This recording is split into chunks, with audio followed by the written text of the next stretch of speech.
मुंबई येथील आझाद मैदान येथे मोठ्या संख्येने मराठा आंदोलक दाखल झालेले असून मनोज जरांगे पाटील यांनी दिलेल्या सूचनेनुसार सर्व आंदोलक नियमांचे पालन करीत आहेत आणि कुठल्याही कायदा व सुव्यवस्थेला तडा न जाऊ देता मैदानात आपल्या मागण्यांसाठी आंदोलनाकरिता सज्ज झाले आहेत। हजारोंच्या संख्येने आलेल्या मोर्चेकरांसाठी जेवणाची तसेच पिण्याच्या पाण्याची सुविधा करण्यात आली असून 250 ते 300 ट्रक भरून जेवणाचे नियोजन करण्यात आले आहे, तर तेवढीच पाण्याची सुविधा देखील उपलब्ध करण्यात आली आहे। यावेळी डाळ, खिचडी, चटणी, भाकरी आणि पिठलं भाकरी अशा पदार्थांची जेवणासाठी सुविधा करण्यात आलेली असून जेवणाची व पाण्याची सुविधा सरकारमार्फत केलेली नसून स्वतः मोर्चेकरांनी नियोजन करून केली आहे।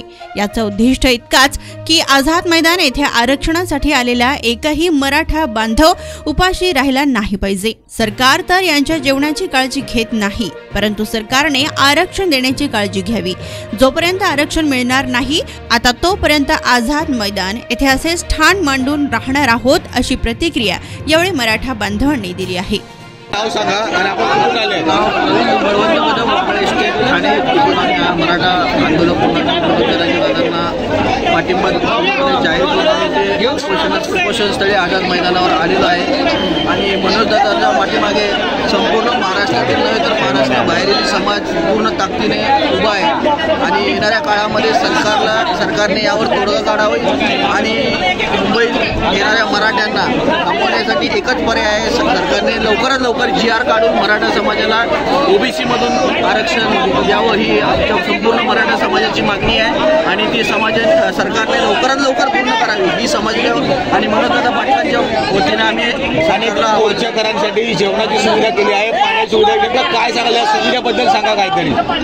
समाज महाराष्ट्रातून येणारा पूर्णपणे समाज आज अन्नापासून पाण्यापासून वंचित राहणार नाही याची पूर्ण पुरेपूर काळजी ठाणे आणि मुंबईतील मराठा समाज बांधवांनी घेतलेली आहे आणि एकही मराठा आंदोलनासाठी या ठिकाणी आलेला आहे। कोणत्याही राज्यातून कोणत्याही जिल्ह्यातून तालुक्यातून जरी आला असेल तर या ठिकाणी उपाशी राहणार नाही याची पूर्णपणे काळजी। किती प्रमाणात आहे पाण्याची सोय, किती प्रमाणात आहे आणि जेवणाची त्याचबरोबर किती लोकांसाठी असेल? पाण्याची सोय एवढ्या प्रमाणात आहे की एकही बांधव उपाशी किंवा पाण्या वाचून इथं राहणार नाही एवढी पूर्ण जबाबदारी इथल्या मराठा समाजाने घेतलेली आहे आणि सरकारने यावर लवकरात लवकर तोडगा काढावा ही आम्ही सरकारला विनंती करतो, कारण की जर पूर्ण मराठा बांधव जर ताकदीने इथे उपस्थित राहिला तर मुंबई बंद व्हायला वेळ लागणार नाही याची खबरदारी सरकारने घ्यावी।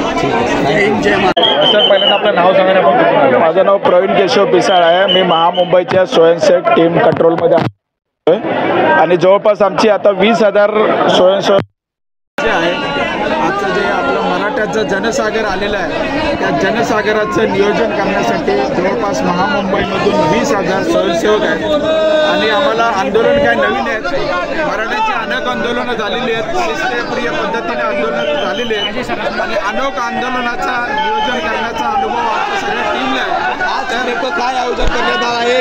अनेक मोठ्या संख्येने इथे मराठा बांधव उपस्थित झाले आहेत, त्यांना खाण्यापिण्याची सोय आपण केली, काय नेमकं सांगाल कशा प्रकारे करण्यात आले आहे? इथे आता 20,000 स्वयंसेवक आलेल्या या जनसागरास यांचं नियोजन करण्यासाठी सज्ज आहे आणि तुम्ही आता बघू शकता की जेवणाचे अनेक टेम्पो महामुंबई मराठा क्रांती मोर्चाच्या अनेक विभागातून घरी बनवलेल्या आमच्या भगिनींनी सकाळी 4 वाजता 5 वाजता उठून अनेक भगिनींनी आपल्या भाकऱ्या तापलेल्या आहेत आणि जेवण प्रशासनाने इथं कोणतंही नियोजन केलेलं नाही आहे, पण येथील महामुंबईमधील मराठा बांधवांनी सर्व आलेल्या आंदोलकांचं जेवणाचं नियोजन केलेलं आहे आणि तुम्ही बघू शकता अतिशय शिस्तबद्ध पद्धतीनं जेवणाचं नियोजन सुरू आहे। किती टेम्पो भरून आणला आहे, नेमकं किती लोकांसाठी आहे, काय आहे याच्याबद्दल काय सांगाल सर?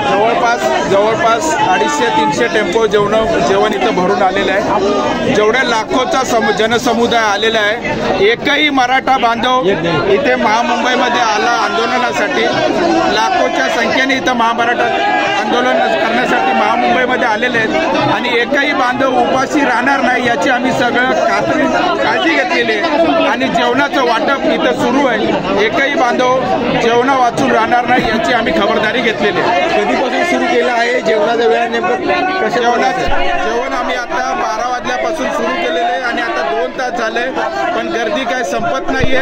पण आमचे स्वयंसेवक सुद्धा थकत नाहीये. स्वयंसेवक सुद्धा स्वपूर्तीने उत्सुकतेने काम करतात आहे आणि येणाऱ्या प्रत्येक आंदोलकाची आम्ही भूक भागवल्याशिवाय राहणार नाही. शेवटी आपली प्रमुख मागणी काय असणार आहे? सर्व खाऊन पिळा, परंतु आरक्षणाचा तोडगा कुठेतरी निघाला पाहिजे, आपण लक्ष असणारच का?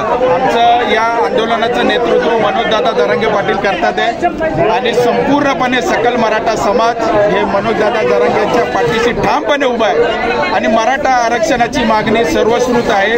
आमच्या मागण्या पण सर्व सरकारला सरकार पुढे ठेवलेलं आहे. तरी आता हे आंदोलन करण्यासाठी या सरकारने भाग पाडलेलं आहे आणि लाखोच्या जनसंख्येने इथे समुदाय आलेला आहे. मराठा आरक्षण आमची ही मुख्य मागणी. धन्यवाद.